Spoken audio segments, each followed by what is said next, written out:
আসসালামু আলাইকুম, আশা করি সবাই ভালো আছেন। তো বেশ কয়েকদিনের জন্য আমি বাড়িতে আসছিলাম না। এই সময়টার মধ্যে দেখেন সব কিছু একদম সবুজ হয়ে গেছে, কিন্তু ধান গাছ একদম নষ্ট হয়ে গেছে অর্ধেক। কারণ ধানের পাতা এই যে ভাঙ্গে গেছে শিল পইরা, ওই দিন রাতে প্রচুর শিলাবৃষ্টি হয়েছিল। তো ওই সময় আমি এবার বাড়িতে আসছিলাম না। তো এই কয়দিন রিয়াজরা দায়িত্ব দিছিলাম যে সব কিছু দেখাশোনা করার। তো 2-3 দিন আগেও কিন্তু আমার এই মাঠটার মধ্যে মিষ্টি কুমড়া গাছ ছিল, আর অনেক মিষ্টি কুমড়া ছিল, আপনারা দেখছিলেন। এখন দেখেন একদম নাই। তো এটা কি হয়েছে, এটি আজকে রিয়াজের কাছ থেকে আমরা শুনবাম। তো এই লাউডি কি হয়েছে এডি কো। তুমি যেদিন রাত করে গেছিলা বড় বড় লাউডি আসছিল না, অনেক তো কতরি বড় বড় আছে। এদম মেঘ এদিন থেকে বাদে বড় লাউডি তুললাছি এদিন রাত করে হিল পয়রা সব গাছ গাছালি করে সিরিয়া বিরা গেছে, বাদে গরু মরু দেয়া খাওয়া নিয়েছে। তো কতরি লাউ ফরে উঠাইছলি? উড়াইছি 30-35টা হইব, কিন্তু বড় বড় হইছে, কিন্তু ফাকছে না। কিন্তু আবার লাউয়ের দাম একবারে কম, মানে মিষ্টি কুমড়া আর কি, মিষ্টি কুমড়ারে আমরা মিষ্টি লাউ কয় আমরা এদিকে। তো পরে এই বাজারেও বেচন যায় না। এখন দেখলাম যে ঘরের মধ্যে অনেকগুলা মিষ্টি কুমড়া আছে, আরো মনে হয় আম্মা করে করে দিছে, মানুষের নিচ্ছে 2-3টা হইরা দিচ্ছে। আর পচালাও একদম অনেকটা শেষ। হ্যাঁ, এখন একবার এই যে খালি হয়ে গেছে, এখন রিয়া যায় না ছাগল খাওয়া। তো যাই হোক, এই বছর অনেক মিষ্টি কুমড়া হয়েছে, প্রত্যেক বছরই হয়, প্রত্যেক বছর চুরে নেয়। এবারে ব্যস্ত পারছি না, একটা লাউ ব্যস্ত পারছি না, আর পাহায়ও তো খাওয়ান গেছে না। একটা ফাঁকছে না। কিছুক্ষণ পরে যদি লাউডি উড়াইতে তাইলে সব হিল পইরা শেষ হইতো। মানুষের দশা হইলে বাজারও লাউ ভর্তি হিলে।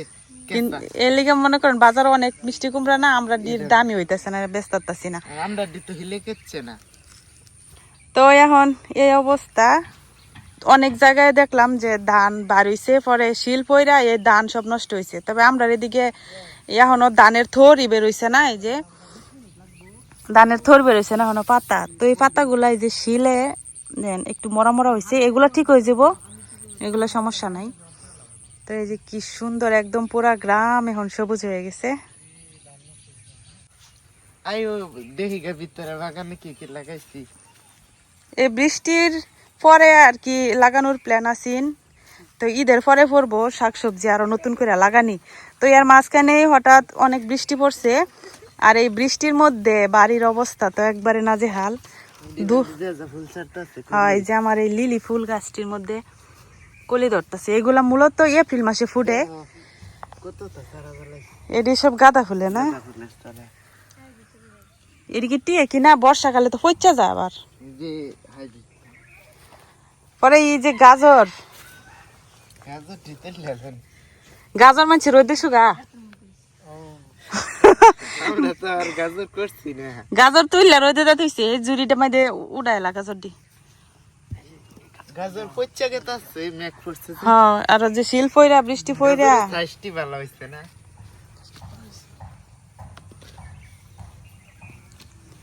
গাজরের সাইজ বড় হইছে না, কারণ আমরা তো যত্ন করে লাগাইছিলাম না, মানে লাগাই রাখছিলাম। একটার ভিতরে একটা লাগাইছি, এটার মধ্যে মন্ডা একটু ফাঁকা, আগামীতে সুন্দর করে লাগাই। আর এই সাইডটাতে দেখেন, এইখান থেকে মানে পুরা ভিউটা যে সুন্দর লাগে। এখান থেকে ওই যে ফুলগুলা যে মানে এটি এখন গাছটি বড় হইছে, আর এটি কিন্তু সারা বর্ষা সিজনে থাকে। আর এখন আস্তে আস্তে পাহাড়টা কিন্তু ক্লিয়ার হইতেছে, কারণ বৃষ্টি পড়ছে, কুয়াশা কমে গেছে।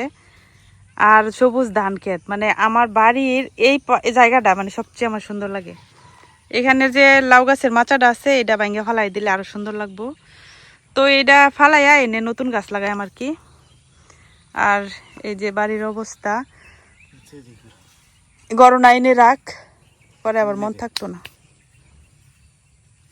আমার বাড়িতে অনেক নয়নতারা গাছ লাগাইছিলাম, সবগুলা কাটতে ফালাই দিছি, ফুল ভালো হয় না। কিন্তু এই গাছটা কত সুন্দর হয়েছে, একদম জুপালো হয়েছে। এই যে এটা সবচেয়ে সুন্দর লাগে। আর এইদিকে কিছু ফুল আছে এখন। এই যে পাথরে গাতা মানে একেবারে গাছ তৈরি হয়ে যাচ্ছে। হয় যে এটার ভিতরে পাথর করছে, এনে শিল পড়ছে। আর এখানে যে বরবটি গাছ লাগাইছিলাম সব শিল পইরা এই যে নষ্ট হয়ে গেছে। এটার মধ্যে সাত আছে বরবটি। এটার মধ্যে ওই যে বরবটি হইতাছে। এডি বড় বড় বরবটি। আর এদিকে আছে বেগুন। বেগুন গাছের গুড়ি একটু কোপাই দিলে না? বেগুন গাছ তিনটা ভাঙ্গে গেছে তো মনে। একটু গুড়িটি কোপাই দিলে না? আমি তো কোপাই দিয়ে থুয়ে গেছিলাম। আর এদিকে তো সব মরা ধরাই হয়ে গেছে গা। এই ধনিয়াটা তুল, আস্তে আস্তে জোর জোরে পড়ে যাব। এটা তো চিরা। এটা ইয়া হইরে ছিলাম গাজর তুলছে গাছ ছিঁড়ে গেছে। ধনিয়া কতগুলা ধনিয়া লাগাইছিলাম, একটা একটা ধনিয়া গাছের তেজে অনেকটি হয়েছে। হ, সুন্দর হয়েছে। এইটি ব্যক্তি ডাল শুদ্ধই থাকুক, পরে ইহর লিখব, ছাড়াই লিখব। এইদিকে সব ফাঁকা এখন। আর এইখানে কি লাগাইছস? সাদা ঢেঙ্গা ফাড়া মারছি আমি। এই যে এটি গোবর দিয়ে লাগাইলে সে এমনি লাগাই আলছস। এটা কি এনো পাট শাক? এনো পাট শাক এনো যে লাগাইছিলাম দেখেন একটা এনে হেরা টাইল এনে। হ্যাঁ, এডির সাদা ডাটা যে এটার বীজও কিন্তু আমরা নিজেরার। আর এই যে এনে পাট শাকের বীজগুলো নিজেরার। আর এনে যে মোটা ডাটাগুলো ওই যে লাল, এগুলা তো অর্ধেক হইলো সিজন শেষ, আর অর্ধেক হলো শিলে নষ্ট করছে। যাই হোক, এইগুলো আপাতত লাগানো হয়েছে। এরপরে ঈদের পরে আর কি শুরু করা মেন বাগানের কাজ।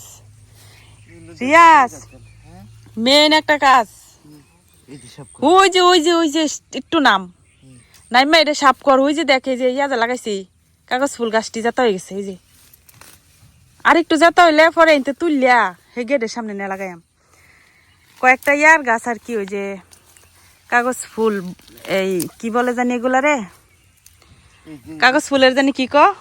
হয় যার একটা সেই সামনে যাতা হয়েছে সব গুড়িটি খেলে একটু সাফ করে দি। হেমুরের ডা হই যে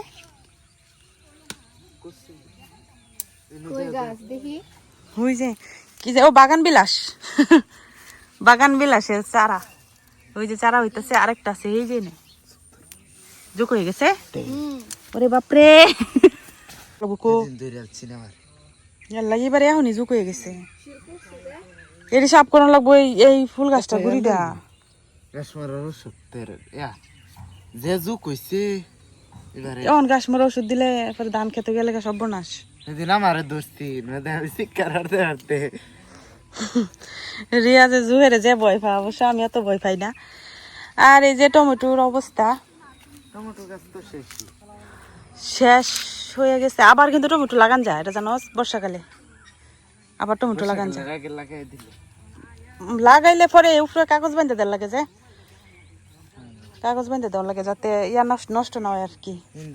গাছ অনেকটা হইতে ও এই যে ব্যাটটি এডি সবটি সুন্দর করে সাইজ করে এনে বলে বর্ষাকালে সবজি লাগাইম। আর এইখানেও এরকম একটা খাবার লেগে রাখছি, আর অনেক বড় আছে, আর মানুষের অনেকটা দুইটা তিনটা হয়ে দেওয়া হয়েছে। এই লাউডির সাইজ কিন্তু ওই যে এরমই থাকে, সর্বোচ্চ বড় সাইজ। এইটা আমার না 10-12টা চুরে নিচ্ছে। হয় যে এরম বড়ই আমি দেখে গেছিলাম, পরে তুমি যাওয়ার পরে নিচ্ছে এডি নিছিল চুরে, আর এডি হলো ছোট ছোট ডি। আর এই যে অনেক আছে এরকম নষ্ট হয়েছে ভিতরে পচা আর কি। এইদিকে আমি আবার কচু লাগাই গেছিলাম, তো এই কচুগুলা কিন্তু এবার পানির মধ্যে হয়েছে। আর গত বছর শুকনা জায়গায় হয়েছে, বেশি ভালো হয়েছে না। তবু তো আপনারা দেখছেন যে কত লতি হয়েছে, কত লতি খাইছি। তো এইবার কচুগুলা দেখি কোন অবস্থা যায়। এবার জায়গাটা চেঞ্জ করে একদমই যে আমার ঘরের পূর্ব পাশে লাগাইছি আর কি। আর আগে লাগাইছিলাম হলো ওই দিকে সামনে, এখানে পূর্ব পাশে লাগাইছি, এখানে পানি থাকে। তো এইবার দেখা যাক কিরকম হয়। এই লতাগুলা খাইতে অনেক মজা, কচুগুলাও। আর এদিকে যে আমার কলার মধ্যে একটা কলার ছড়ি হয়েছিল, দেখি কি অবস্থায় আছে এখন। কলা গাছের পাতা সব শিল ফইরা শেষ।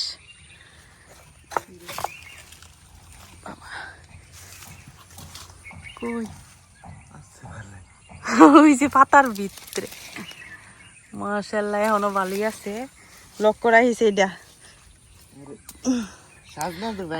হাই হাই, এই রান্না খেলে মজা লাগলো রে, নরম। এটি রান্না আমার একদিন উড়াইয়া 4-5টা কি রান্না করা আমার কি হরবাম।